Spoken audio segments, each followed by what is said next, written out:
Alright, let's start with the basics. Imagine this. One fine morning, everyone decides to withdraw all their money from banks.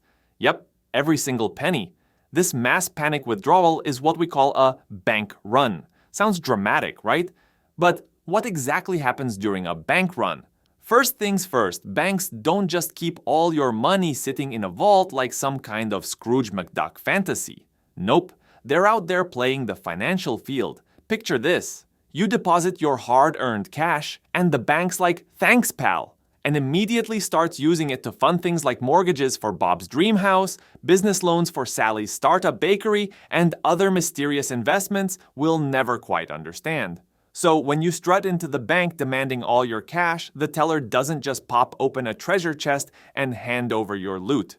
Instead, they're scrambling because your money is now a slice of Bob's backyard and a chunk of Sally's pastry oven. If too many people show up at the bank with the same idea, demanding their money like it's a Black Friday sale, the bank's reserves run dry faster than a desert in a drought. And that's when things get spicy. The bank could literally run out of money to give, leading to a full-blown financial meltdown. Now, let's talk about the broader implications. When banks collapse, it's not just the banks that are in hot water. Imagine it like a game of Jenga. You pull out the wrong piece, and suddenly the whole tower's coming down.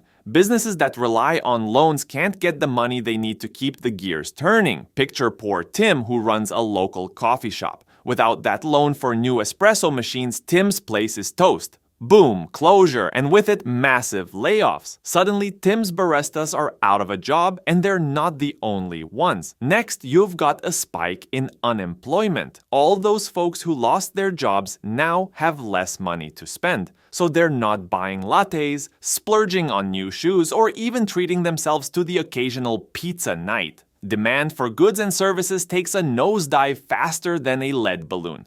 Businesses everywhere feel the pinch, leading to more closures and even more layoffs. It's a vicious cycle, a downward spiral that makes your head spin just thinking about it. In short, one bank collapse can start a domino effect that messes with the entire economy. Financial institutions are interlinked like a giant web, a tangled mess of strings connecting everything. Imagine a spider web where one thread snaps, and suddenly, the whole thing's wobbling like a jello mold. When one bank takes a nosedive, it sends shockwaves through the system, causing other banks to stumble. It's like a row of dominoes, but instead of knocking over a few, you're toppling an entire city block.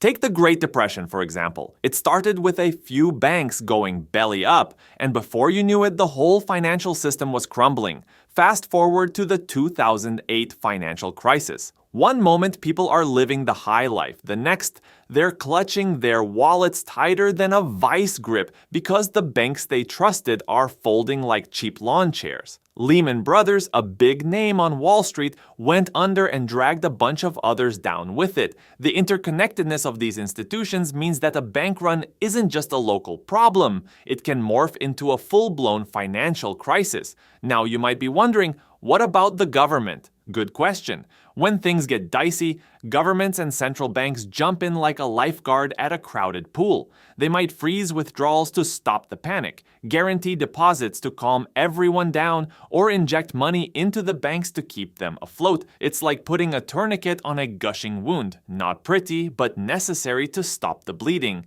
But let's not sugarcoat it. Even with intervention, the economy would take a significant hit. Picture stock markets crashing like a bad stunt in an action movie, investment drying up like a puddle in the desert, and consumer confidence tanking faster than a lead balloon. People would be scared to spend, businesses would hesitate to invest, and the entire economic machine would grind to a painfully slow crawl. It could take years, even decades, to fully recover from such a shock. Remember the aftermath of 2008? It took ages for the world to bounce back, and some scars are still visible today. In short, the financial web is delicate, and when one part breaks, it can bring down the whole system. Governments can step in to cushion the blow, but the road to recovery is long and rocky. So, what can be done to prevent these financial horror shows? Banks today aren't just sitting ducks, they've got some serious regulations to follow. For starters, they're required to keep a certain amount of money in reserve. It's like having a rainy day fund, but for big institutions. Think of it as their financial umbrella. Then there are deposit insurance schemes like the FDIC in the United States. This nifty little insurance program guarantees a certain amount of deposits even if a bank goes belly up. So if your bank suddenly decides to take a nosedive, you're not left holding an empty bag. It's a way to keep the public calm and prevent mass hysteria.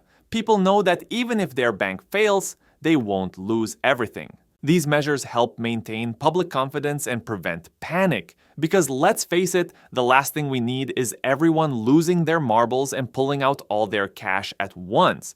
Regulations and insurance schemes act like safety nets, ensuring that even if things go south, we're not falling into an abyss. But wait, there's more. Beyond regulations and insurance, banks have also beefed up their risk management strategies. They conduct stress tests, which are like financial fire drills to see how they'd handle worst-case scenarios. Picture a bank CEO in a suit playing out disaster movie scenes, making sure they're prepared for every possible financial catastrophe. Another tactic is diversification. Banks spread their investments across various sectors and regions, kind of like not putting all your eggs in one basket. This way, if one part of the economy tanks, they've still got other areas keeping them afloat. It's a smart move to avoid the total wipeout. So while the threat of bank runs will always loom, modern banks and governments have a toolkit to handle crises better than in the past. With robust regulations, insurance schemes, risk management, and diversification, they're more equipped to weather financial storms and keep our money safe.